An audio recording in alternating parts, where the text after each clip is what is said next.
আইন এবং ওলামার সম্পাদক সাহেব অনেক কথা বললেন, তারপরে বলার কিছু প্রয়োজন নাই।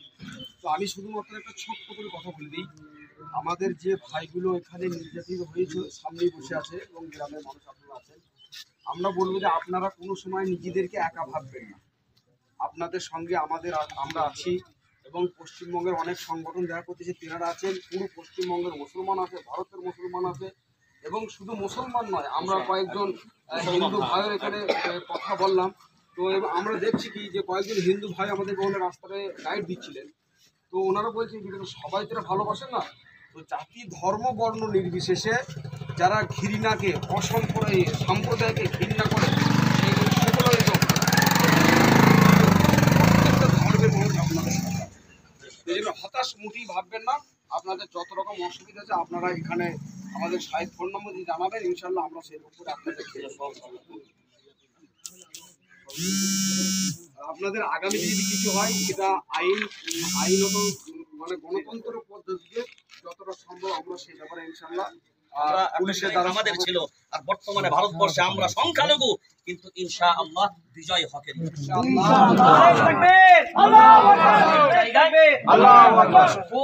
যেটা আপনাদের কাছে আবেদন করব, আমার পরিচিতিটা বড় কথা নয়, আপনাদের কাছে আসতে পারলাম, আপনাদের পাশে থাকতে পারলাম, আপনাদের দুঃখ একটু নিজেরা শেয়ার করতে পারলাম, আপনাদের জন্য একটু দোয়া করতে পারলাম, এটাই আমাদের জন্য সবথেকে বড় জিনিস। কারণ আপনারা সবাই কম বেশি জানেন আমার নাম শেখ সিদ্দিকুল্লাহ, পশ্চিমবঙ্গ রাজ্য জমিয়তুল আইম্মা ওয়াল উলামার আমি সাধারণ সম্পাদক এবং অল ইন্ডিয়া মানবাধিকার কমিশনের আমি অল ইন্ডিয়া একজন মানবাধিকার কর্মী এবং অল ইন্ডিয়া বুদ্ধিজীবী মঞ্চের আমি পশ্চিমবঙ্গ শাখার একজন দায়িত্বশীল। তো আল্লাহ খিদমত করাচ্ছে আপনাদের দোয়ার বরকতে। ইনশাআল্লাহ আপনাদের পাশে পুরো আমাদের টিম আছে, বাংলার মানুষ আছে, আমার জনতা সবাই আছে। ইনশাআল্লাহ আগামীতেও আশা করব আপনাদের পাশে থাকতে পারি, নিজেদেরকে আমরা ধন্য মনে করব। আপনারাও আমাদের জন্য দোয়া করেন। আমরা চাচ্ছি পশ্চিম বর্ধমানেও যাতে খিদমত করার জায়গা তৈরি হয়। আমাদের বহু পরিচিত মানুষরা এখানে আসছেন, যারা আমাদেরকে দীর্ঘদিন ধরে চেনেন, তাদের সাথে আমাদের যোগাযোগ আছে। ইনশাআল্লাহ আপনারা নাম্বার নিয়েছেন, যোগাযোগ রাখুন। যেটুকু আমাদের জন্য হবে, আমাদের পক্ষ থেকে হবে, ইনশাআল্লাহ আপনাদেরকে সহযোগিতা। কারণ সব কথা আপনাদের সামনে আলোচনা করা সম্ভব নয়। যেটুকু আপনাদেরকে বলার আমরা সেটুকু বললাম।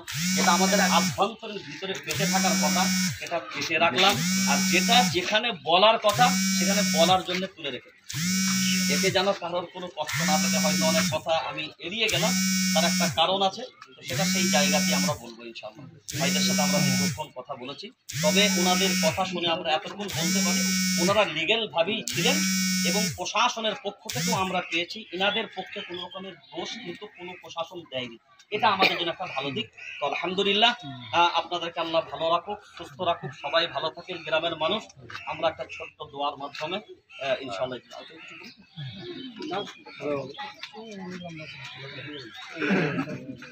हिंदुस्तान तो क्या दुनिया में भी किसी माई का लाल नहीं जो मुसलमान को दुनिया से मिटा सके।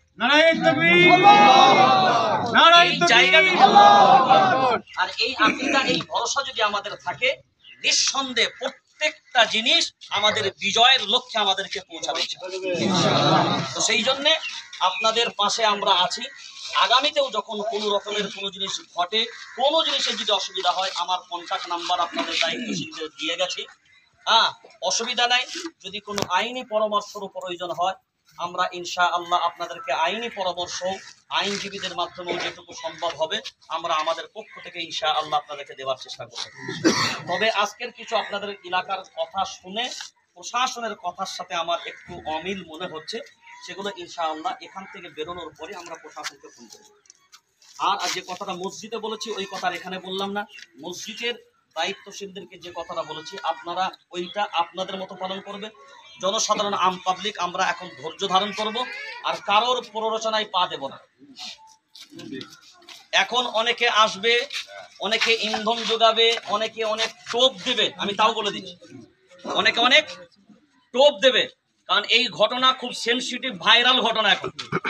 তো সেই জায়গায় আমাদেরকে কারোর প্ররোচনায় পা দিলেও হবে না, ফাঁদে পা দিলেও হবে না, কারোর টোপ গিললেও হবে না, একদম না। এই যে বনশির ভিতরে টোপ থাকে আর বনশি ফেলা হয় টোপ দিয়ে, টোপটা তাকে খাবার জন্য দেওয়া হয় না, তাকে খাবার জন্য টোপ দেওয়া হয়। এটা মনে রাখবেন কিন্তু।